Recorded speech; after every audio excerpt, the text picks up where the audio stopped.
Jester. I think it's called the Jester. Do you have any data on how many jesters were murdered? I haven't found anything yet. Just no murderous most jesters. of them weren't murdered. Most of them weren't murdered? Yeah, that's what I was saying. One of them, the most famous one, I'm reading the story about how and why he was killed, but... how was he killed? Yeah, what did they do? He pushed his luck, it seems like. He asked a question to the king about what if someone tried to kill me, and he's like, don't worry about that. If someone tries to kill you, they'd be killed. The noble would be beheaded in not more than 15 minutes. He responded, why not 15 minutes before? His reply made sense, but it was not received well. Yeah, bombed. At a later date, he pushed his luck once more by physically humiliating the king. After telling some joke, the jester slapped Francis I's royal behind amid roars of laughter from all the court's nobles. The monarch threatened to have him hanged for this unless he could come up with an apology even more offensive than that act.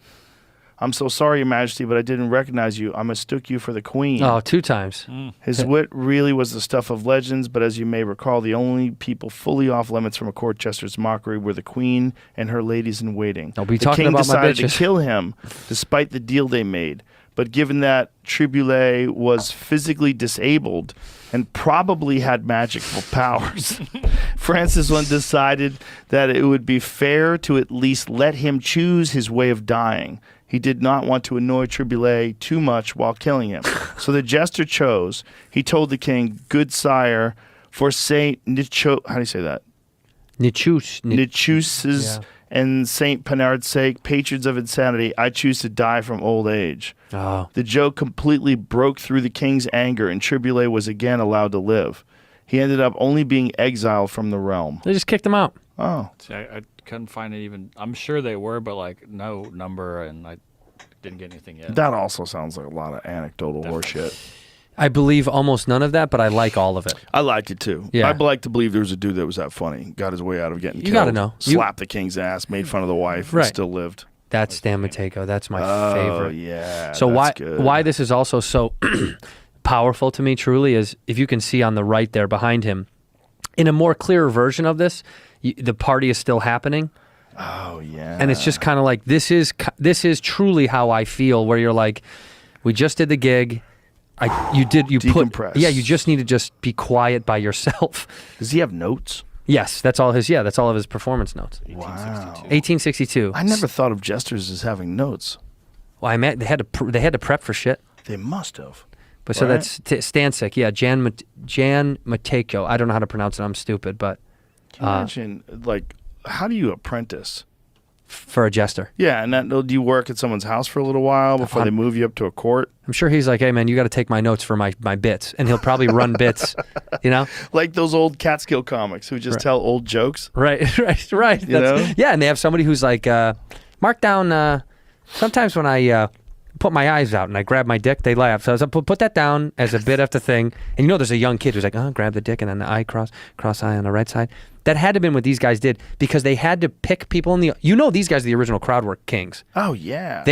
This was crowd work at its finest. They'd pick people out at the parties. They'd go back. They'd write some notes about, something they could lay in. Because that was interesting. I feel like I've heard that before, that they said, you can't say anything about the queen.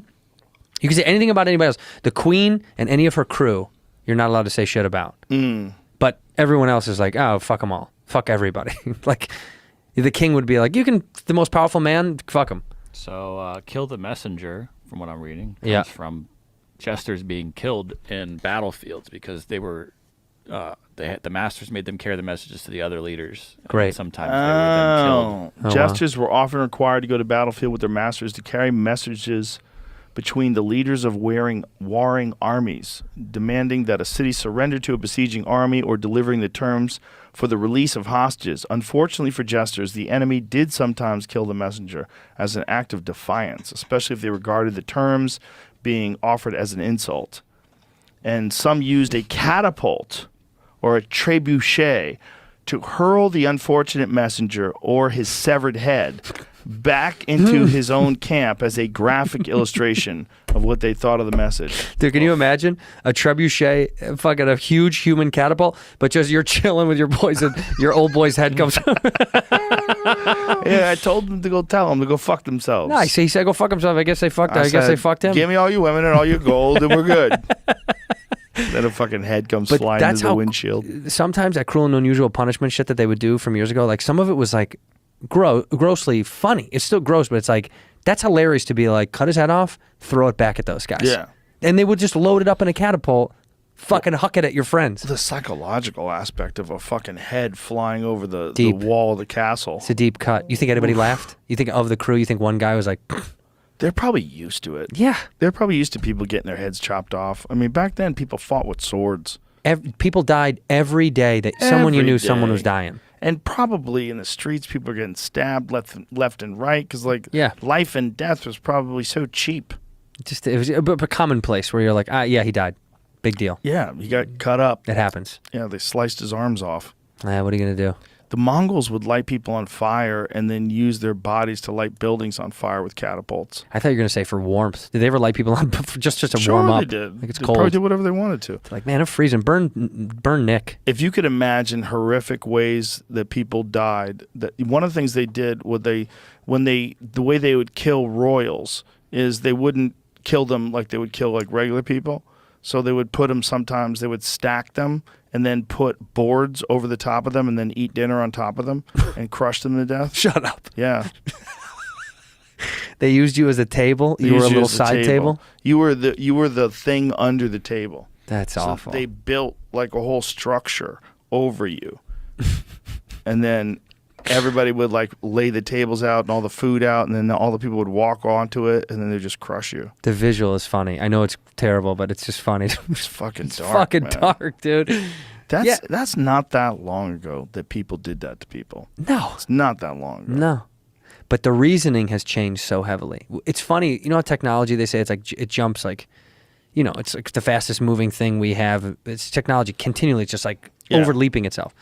Think about giving us a little bit of credit as a society, as people, that we're pretty good to a degree at times changing our ways of like, we can't do that shit For the anymore. most part. Yeah, we're trying. Yeah. But I think it's kind definitely a lot better. well, it's only going to